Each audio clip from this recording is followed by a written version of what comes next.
Hello everyone. आप सब कैसे हैं? मैं उम्मीद करता हूं कि बहुत अच्छे होंगे और अपनी पढ़ाई को बहुत अच्छे से कर रहे होंगे। मैं आकाश कुमार बढ़ाना आईसीटी वर्चुअल क्लासरूम में आपका बहुत बहुत स्वागत करता हूं मेरे प्यारे बच्चों। और जैसा आपको पता है कि हमारी 8th क्लास है और 8th क्लास में हम लोग देख रहे हैं ज्योग्राफी। और बच्चों, ज्योग्राफी का अंतिम आपका लेसन है इस आपकी बुक का, और फिर ज्योग्राफी की जो आपकी बुक है वो आपका समाप्त हो जाएगी और हम लोग मानव संसाधन को पढ़ेंगे कि ह्यूमन रिसोर्सेस क्या है।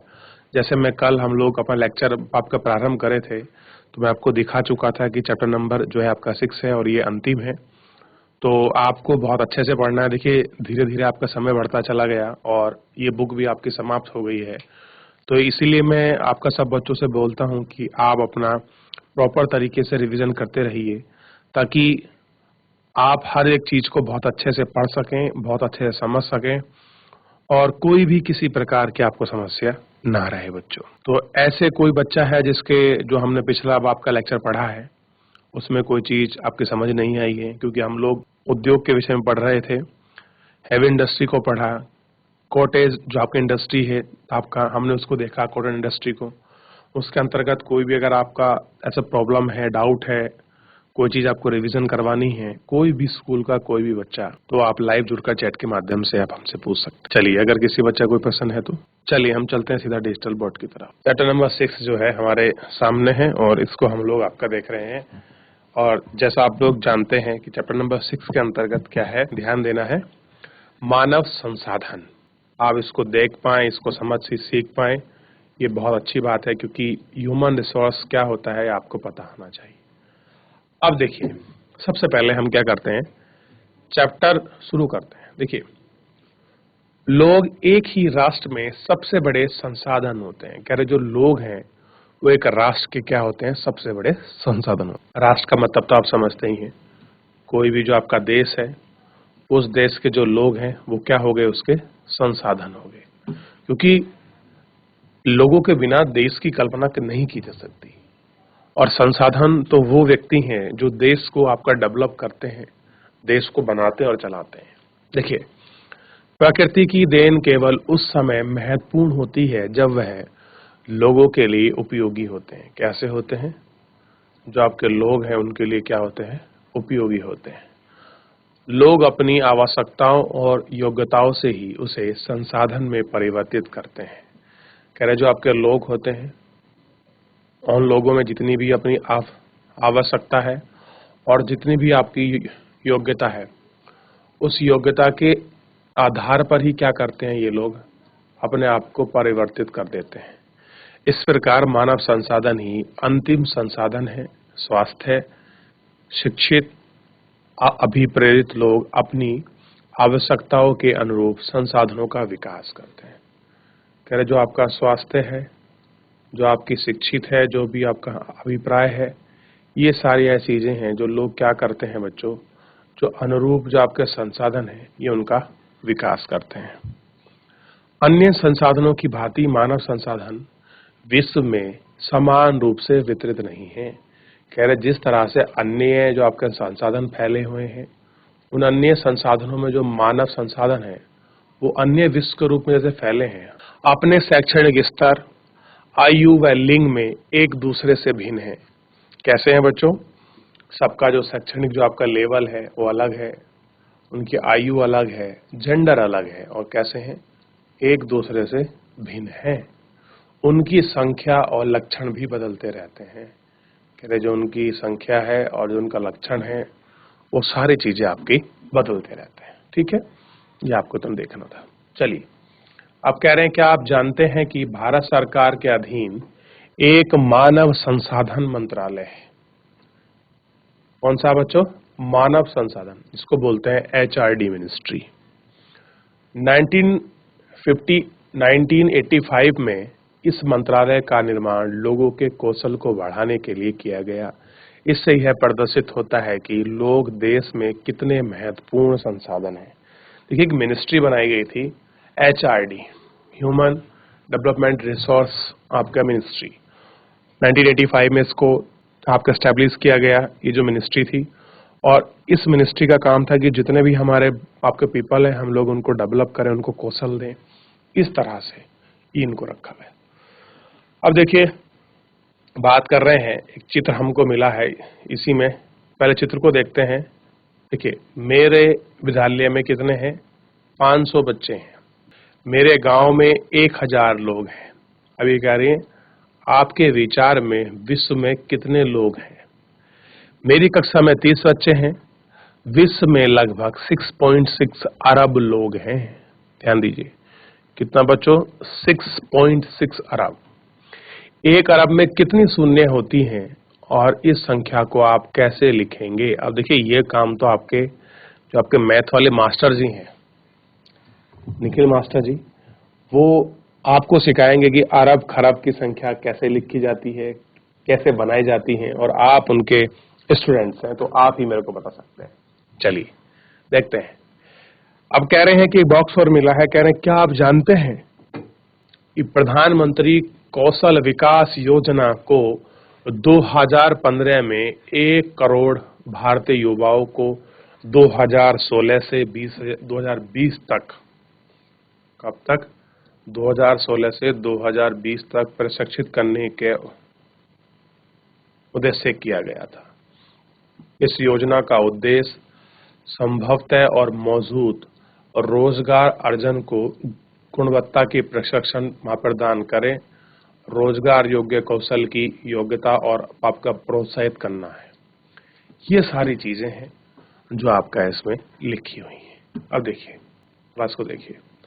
अब हम बात कर रहे हैं, सबसे बड़ी बात है इसमें जो आपका टॉपिक है मेन, वो है जनसंख्या वितरण। क्या है बच्चों? जनसंख्या वितरण। क्या आप जनसंख्या को कैसे वितरित करते हैं? भूपृष्ठ पर जिस प्रकार लोग फैलते हैं उसे जनसंख्या वितरण का प्रतिरूप कहते हैं।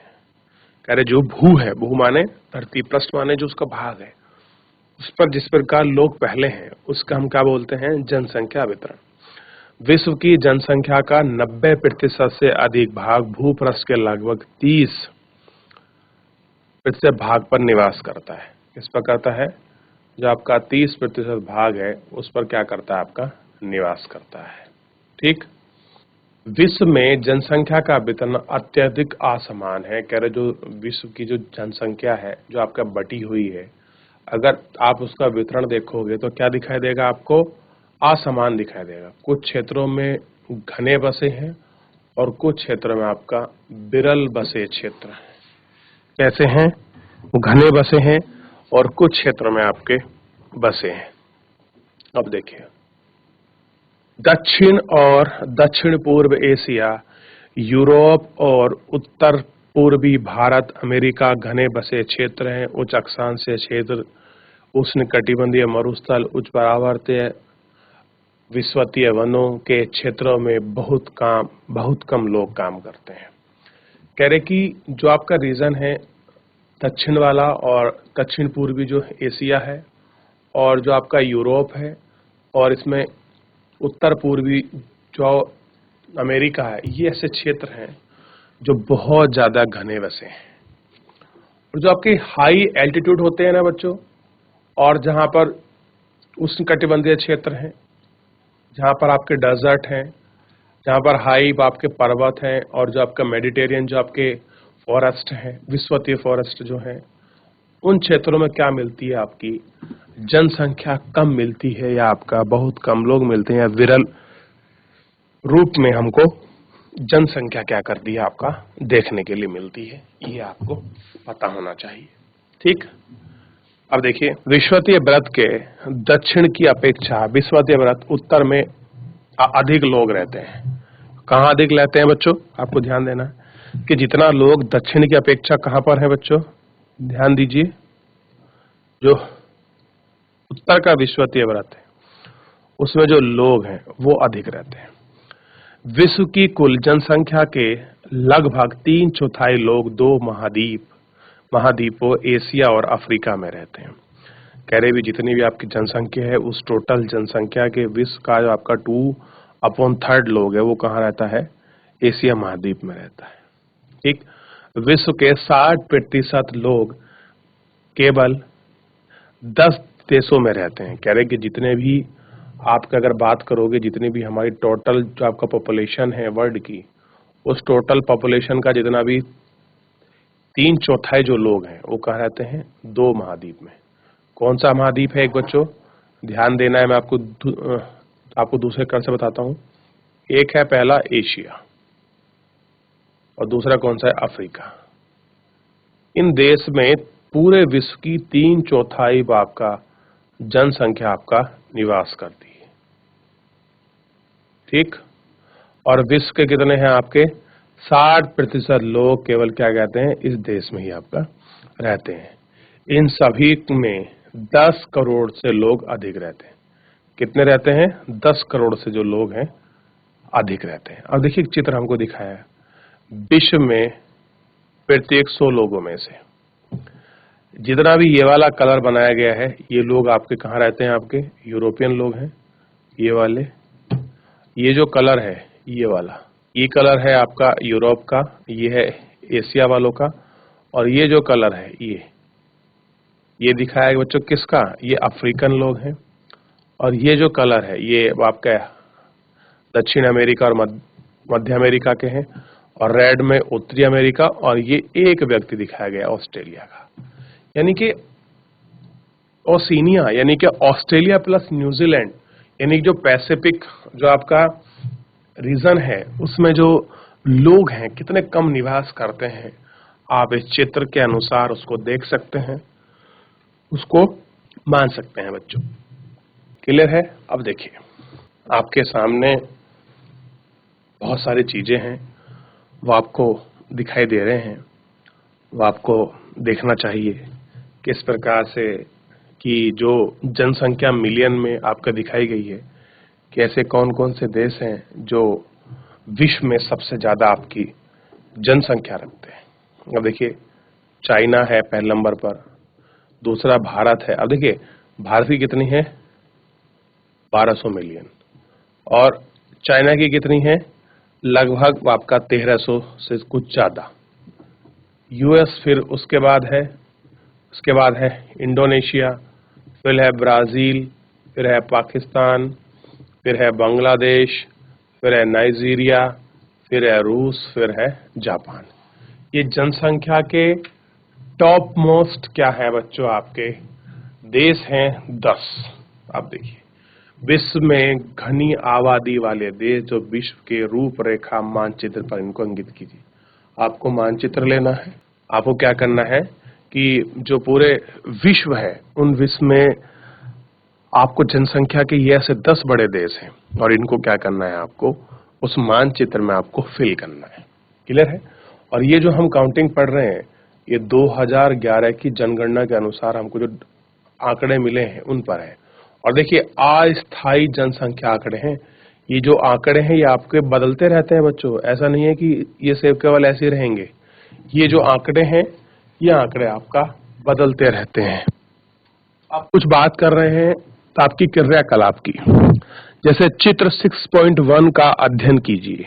ये देखिए ये रहा चित्र 6.1, इसका आप लोग अध्ययन कर लो। और अध्ययन करने में आप क्या पाओगे बच्चों? देखिए विश्व की कुल जनसंख्या में से किस महाद्वीप में निम्न जनसंख्या है, यानी कि टोटल आपको पकड़ना है और देखना है कौन सा ऐसा महाद्वीप है जिस महाद्वीप में जनसंख्या निम्न है। अब आप अगर इसको देखोगे तो बच्चों बहुत ही आसानी से आपको ये सारी चीजें आपको समझ आ जाएंगी कि कहां पर जनसंख्या सबसे कम है।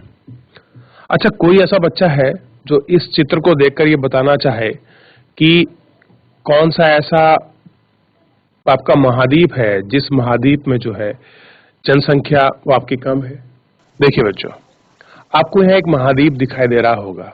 ये महाद्वीप देखिए, ये महाद्वीप है आपका ओशिनिया, जिसको हम ऑस्ट्रेलिया प्लस आपका न्यूजीलैंड और जो आपका प्रशांत आपका द्वीप समूह से घिरा है।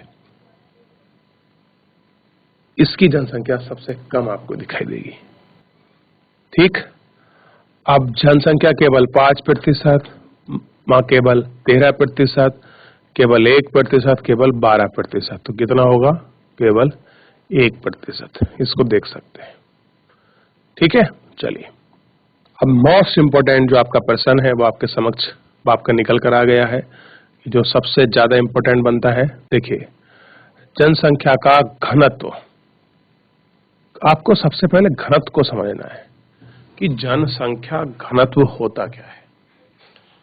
आप इसको देखिए, पृथ्वी पृष्ठ के एक इकाई क्षेत्र में, बच्चों बड़ी इंपॉर्टेंट आपका परिभाषा है, पृथ्वी क्षेत्र के एक इकाई क्षेत्र में रहने वाले लोगों की संख्या को जनसंख्या घनत्व कहते हैं।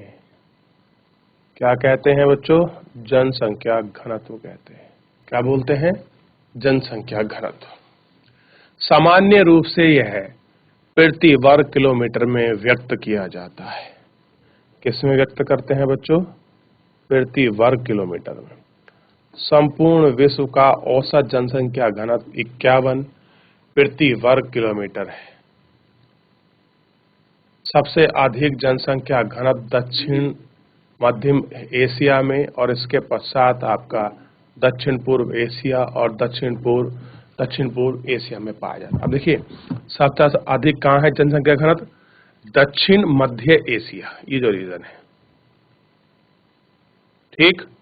और इसके पश्चात कहाँ मिलेगा? जो आपकी पूर्वी एशिया है, यहाँ आपको बहुत ज्यादा मिलेगा आपको घनत्व।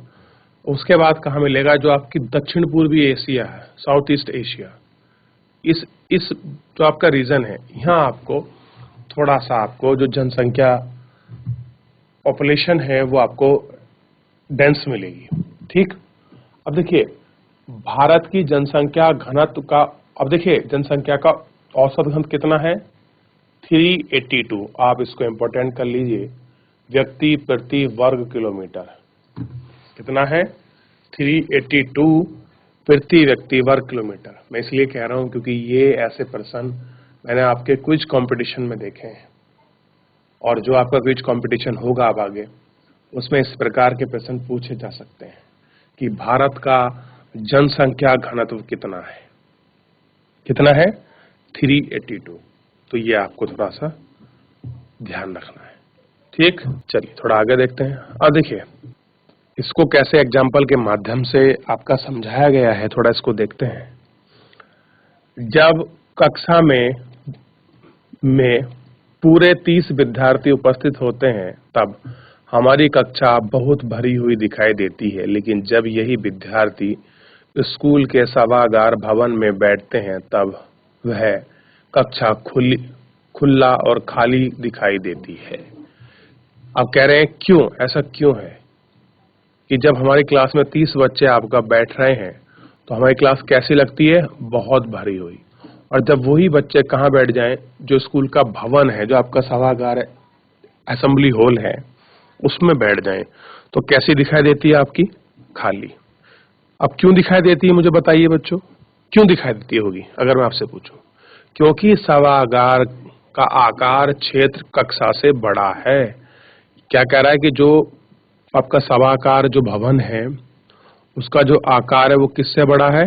कक्षा से बड़ा है। लेकिन वह स्कूल के सभी विद्यार्थी सभा भवन में आ जाते हैं, तभी सभा भवन में भरा हुआ दिखने लगता है।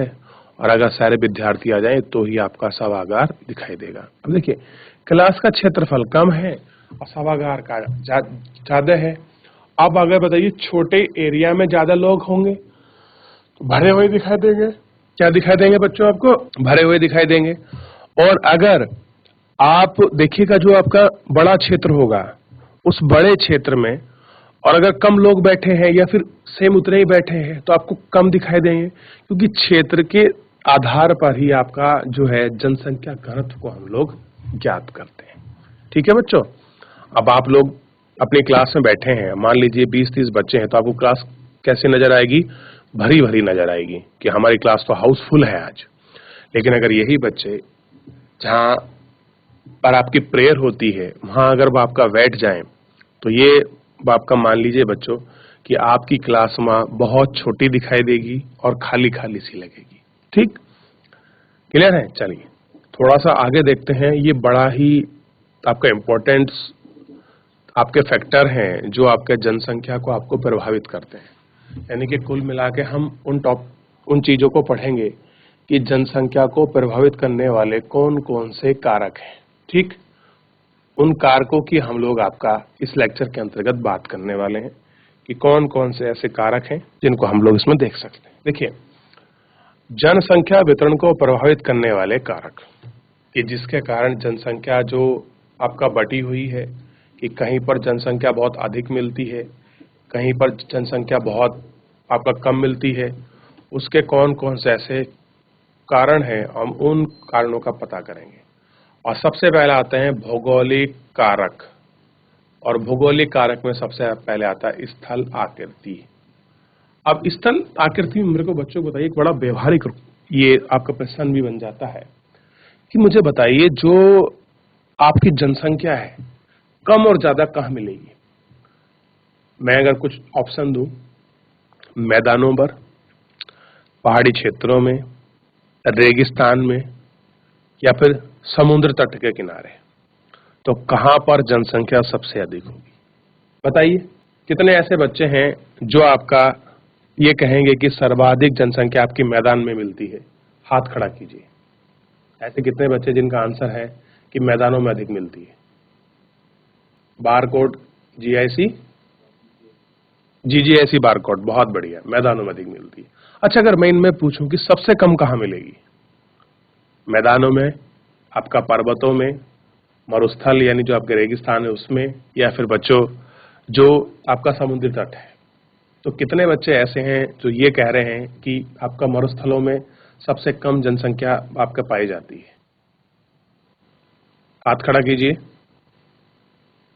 बच्चों, कहां पर जनसंख्या सबसे कम मिलती है? मरुस्थलों में। बहुत बढ़िया, ठीक है, चलिए आगे देखते हैं। देखिए, बात करेंगे स्थल आकृति की। अब आप मुझे बताइए बच्चों, जहां पर स्थल आकृति आपकी प्लेन होगी तो वहां खाने पीने की चीजें अच्छी होंगी, मैदान भाग में एग्रीकल्चर अच्छा होता होगा। तो अगर एग्रीकल्चर अच्छा है तो आपका लोगों का जीवन यापन बहुत सुविधाजनक हो रहा होगा। तो ऐसी जगह जनसंख्या ज्यादा रहेगी, या फिर जहां पर आपका मनुष्य को जीवन जीना बहुत अधिक कठिनाइयों से भरा है वहां पर? देखिए, चलिए हम शुरू करते हैं। लोग सदैव पर्वतीय और पठारों की तुलना मैदानी भागों में ही रहना पसंद करते हैं। कहाँ के भूखा बोले बच्चों? जो आपके पर्वतीय क्षेत्र हैं, जो आपके पठारीय क्षेत्र हैं, उन क्षेत्रों के ज्यादा कहाँ रहना पसंद करते हैं लोग? जो आपके मैदानी भाग हैं उन भाग में आपका रहना आपका पसंद करते हैं, क्योंकि ये क्षेत्र खेती, विनिर्माण और सेवा कार्यों में उपयुक्त होते हैं। यहाँ पर क्या मिल जाएगा आपको? एग्रीकल्चर भी मिल जाएगा, आपको विनिर्माण भी मिल जाएगा, और आपको सर्विस आपका सेक्टर भी मिल जाएगा। गंगा के मैदान विश्व के सबसे अधिक घने बसे क्षेत्र हैं। ध्यान दीजिए, कह रहे जो आपको गंगा का जो आपका मैदान है ये क्या है? सबसे अधिक आपका घना बसा मैदान है। और जबकि एंडीज, अल्पस और हिमालय जैसे पर्वत विरल बसे हुए हैं। कैसे बसे हुए हैं बच्चों? आपका विरल बसे हुए हैं। विरल मतलब हल्के, जहां जनसंख्या आपकी कम पाई जाती है उन क्षेत्रों को हम लोग क्या बोलते हैं? विरल कहते हैं। तो सबसे ज्यादा जनसंख्या कहां मिली बच्चों आपको? गंगा का जो आपका विशाल मैदान है। तो बच्चों, गंगा का जो आपका विशाल मैदान है उसमें आपकी जनसंख्या बहुत अधिक मात्रा में आपका पाई जाती है। जनसंख्या घनत्व बहुत आपका ज्यादा होता है। जो आपके पर्वतीय, आपके पठारी रीजन होते हैं वहां पर आपकी जनसंख्या जो होती है आपकी विरल मिलती है, यानी कि आपका कम मिलती है, क्योंकि वहां लोगों का जीवन बहुत ज्यादा आपका टफ होता है। क्लियर है? तो आज के लिए इतना ही बच्चों, और मिलते हैं नेक्स्ट लेक्चर में। तब तक के लिए अपना ध्यान रखिएगा, आपका स्वस्थ रहिए और अपनी पढ़ाई को बहुत अच्छे से करते रहिए। मुझसे जुड़ने के लिए आपका बहुत बहुत धन्यवाद।